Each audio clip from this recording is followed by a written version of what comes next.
From the heartland of America and the gateway to the West, good morning, good evening, wherever you may be across the nation, around the world. I'm George Norrie, and welcome to the world's most listened to late-night talk show, Coast to Coast AM. Dr. Walter Wagner is our guest this hour. He graduated from Berkeley with a minor in physics, a major in biology.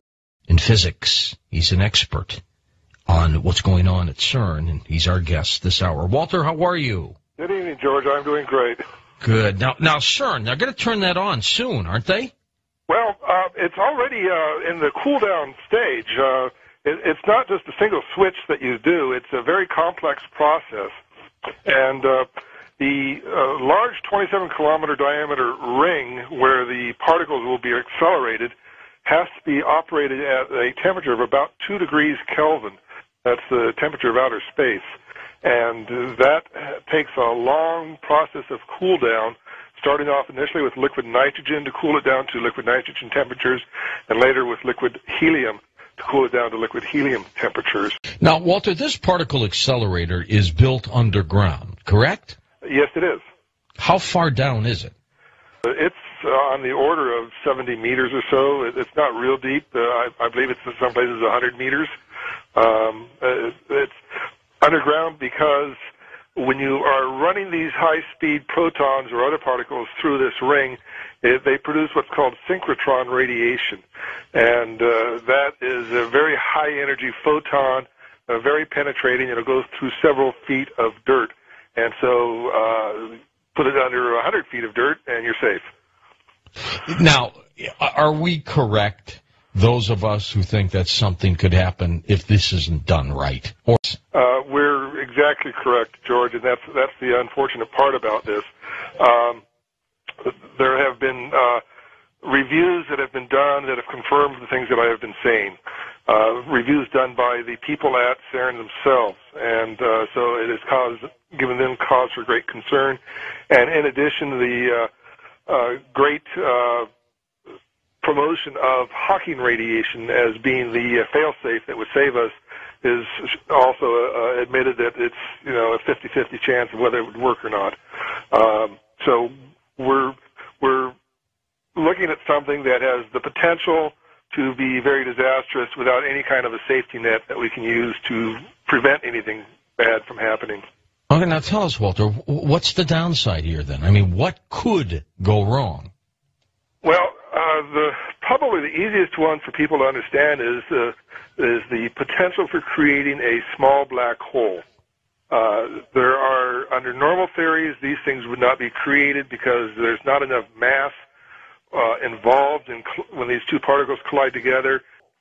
But under some theories involving extra dimensions of space and time that we don't normally see in our three-dimensional space, one-time dimension in which we walk around in, if there are additional dimensions, it's possible that it would allow for the creation of a miniature black hole or micro black hole.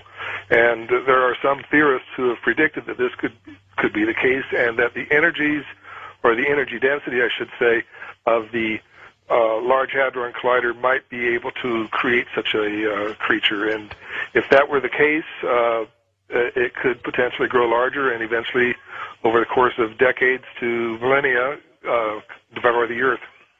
Literally suck the planet right in. Well, yes, it would not occur instantaneously because it would start off so small that it would have difficulty interacting with the atoms, with the nuclei of the atoms of the Earth initially. But eventually, as it slowly did, every now and then it would interact and suck in a nucleus. Over time, it would get larger, and that process would accelerate. And so eventually it would be able to do it at a very rapid rate.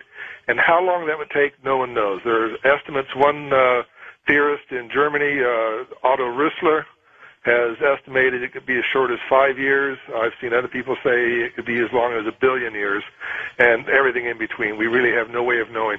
What a bizarre story. Okay, if for some reason well, let me ask you this. Is that only in the event something technically goes wrong with their experiments, or by the mere fact that they get it running in 3 to 4 months, that it will be created automatically? It's going to happen regardless. Well, it would happen automatically. Yes, it's not like if something goes wrong. They're trying to create new matter, new forms of matter that have never been seen before on Earth. And there are several different theories as to what kinds of things can be created. And some of the theories are that you could create a micro black hole, and it would have a similar kind of disastrous consequence, but exactly the opposite, actually. It would end up in a runaway fusion reaction, creating atoms into itself and growing larger, but releasing fusion energy, and eventually would heat the Earth up to where the Earth exploded. Instead of imploding like a black hole, it would explode like a supernova. Initially, if this happens, where would it be? Would it be centered around Cern in Switzerland?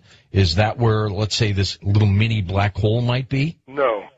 It would, if it were to make one, most of them would be at very high speed relative to Earth, nowhere near the speed of light, but still several 100,000 miles per hour. But there would be a few of them that would be at below the escape velocity for Earth, which most people know is 25,000 miles per hour, to break away from Earth's gravitational pull completely, so you get to leave the Earth and are no longer a satellite around our planet.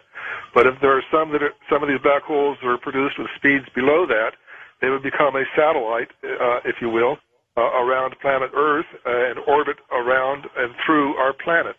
How weird! Yeah, it would spend perhaps an hour traveling through the planet, and then several hours up into space, and then back down for an hour through the planet, and several hours up through space, and just keep on in an orbit like that.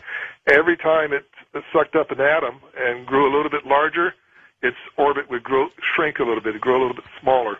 Eventually, its orbit would be entirely within the Earth, and eventually orbit would start shrinking small enough that it would sink towards the center of the Earth. Oh, maybe it's not nice to play around with Mother Nature, Dr. Wagner, huh? Well, it depends on how you're playing around with it. There's nothing wrong with doing passive experiments or observing what Mother Nature puts out there. We have a lot of satellites out there observing nature, and there's nothing wrong with that. We have telescopes observing nature. There are a lot of things we have done which we have very good control over, and there's nothing wrong with doing those kinds of works. There are some experimentations that's perfectly acceptable, but once you have identified some problems, you have to be able to prove that they're not going to happen.